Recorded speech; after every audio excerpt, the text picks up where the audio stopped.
Greetings and welcome back to another episode of the Daily Run, and today we're playing as Lazarus. I really like the shtick of Lazarus and him starting out with a random pill. I think it creates for some interesting moments, but I think with just how pills work, it's not the best addition, because what happens is you get this random pill and you try to use it in maybe the most optimal way possible, and you can definitely do that, but what ends up happening most often than not, the pill is just, it doesn't have an effect at all, or maybe it's a negative effect, and it creates this very sour taste in your mouth, because you know that maybe while you could have done something to improve your average case scenario, you still don't know what that pill is gonna be, and when you use it, it usually does nothing, and so you feel like you're starting out with a pill which really doesn't do anything, and the only purpose of it being there is that you've now identified one pill, which I think is a very wrong way of going about it. Lazarus is supposed to be a calculated character, where you're supposed to make a decision.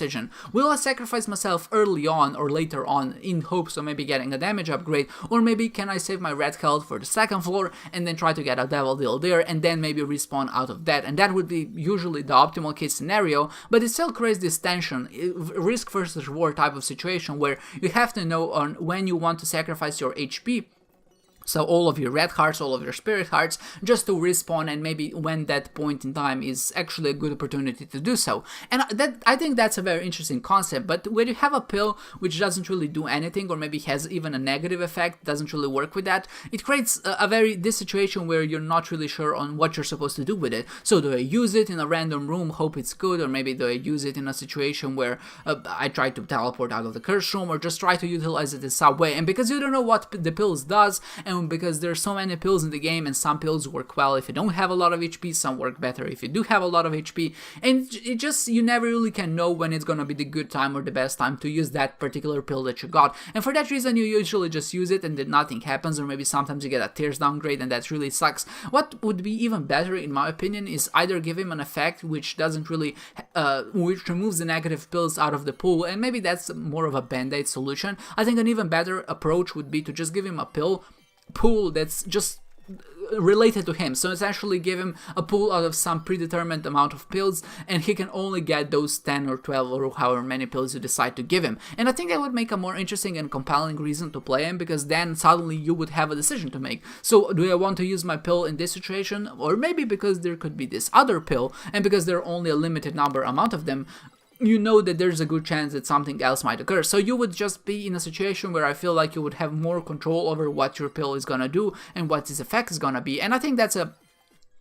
exactly what we should be striving for with every character, not just Lazarus, but obviously I'm just talking about Lazarus because we're playing him. Maybe even better would be to just give him a card, because let's say that you have a Hierophant card as opposed to any other pill. That already creates so much more dynamic opportunities or chances to do something, because now you know what the card is gonna do, and if you're knowledgeable about a game, now suddenly your skill and knowledge is rewarded, because you can use that card in a situation or maybe in a position which a new player wouldn't be able to identify. So you get a Hierophant card, and let's say you use the Spirit Hearts immediately, and usually that's a mistake on the first floor, because maybe there's a curse room, and what you would ideally want to do is sacrifice your red health first, regain it, and then pick up those spirit hearts, because that way you're kind of maximizing your health situation, and that's something that a skilled or an experienced player would want to do, and they would be rewarded for it. And I think that's a good concept, and it would just work well in practice. And maybe even better would be to give him a held down pill. And you might be saying, a held down pill, isn't that a negative pill? And it is a negative pill in most situations. But hear me out.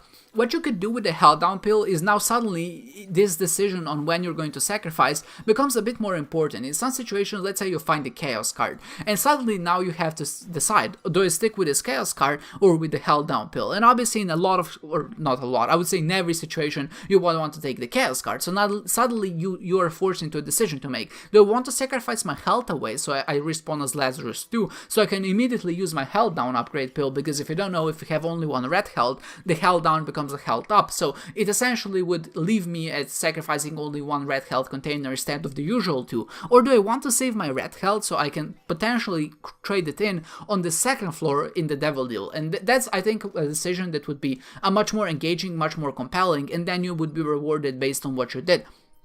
And obviously in this case you really don't know what the outcome will be. Maybe it's a good idea to sacrifice your health so you're left with 2 red health. Maybe you want to be at 3 red health because maybe you feel safer, not experienced at the game. But it would give the choice and the control over to the player, and I think that's really something that we should strive to do more. But I don't think just giving me a held down pill would be interesting. I definitely think that there should be more a variety of different pills, and maybe as a bonus, the pill that you give him at the start could be identified just right out of the bat, and that would create a similar situation to the card. So give him his own pool of pills that he can spawn with, give him an effect, let him identify it, and maybe I think that would create a much more compelling and engaging experience. I think all of us have experienced that room which has a lot of stone blocks or metal blocks around one item, and if you don't have flight, you can't get in there. So imagine playing as Lazarus and you have the Hangman card and you encounter that room. It would create this situation where you're like, okay, I just got really, really lucky, and it feels really good, obviously. And because you know that you saved your Hangman card, you use it in a situation where it really rewarded you, you got that Polyphemus, and suddenly you're game.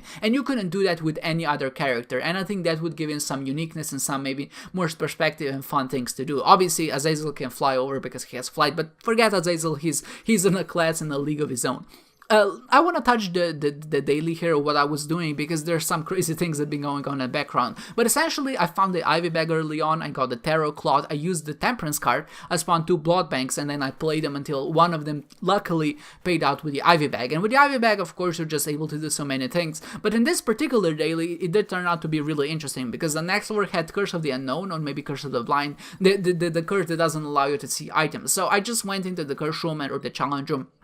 I pick up one blind item, and it turns out to be the Curse of the Tower, and a lot of people would be really unhappy with that, but I smiled, because I had the glitter bombs, and if you don't know what happens, the troll bombs that Curse of the Tower spawn, you're the spawner, and with that, all of the flags that the bombs have are inherited, so to say, which means that even the troll bombs which spawn off a Curse of the Tower are glitter bombs, and that's really good, because now we have Old Bandage, we have the Ivy Bag, we have a lot of health, so we can start spamming our bombs to just get a lot of things. We get more health, we get a lot of points and consumables, we can get a rune, and if you just play long enough, you can force an AWAS rune to spawn. And not just that, you can do the same trick I did in the previous few dailies. You can spawn Judgment cards, Temperance cards, etc. You go in the secret room and force a Forget Me Now. Of course, the more you play them, and when you don't see your HP, it's very easy to fall into the trap of just using your spacebar button a bit too many times. And I ended up killing myself, which is embarrassing to say the least, but in my defense, what really got me was I spent like 20 or maybe 30 minutes on the previous floor trying to play it, and in there I was very used to that half-heart interval, and of course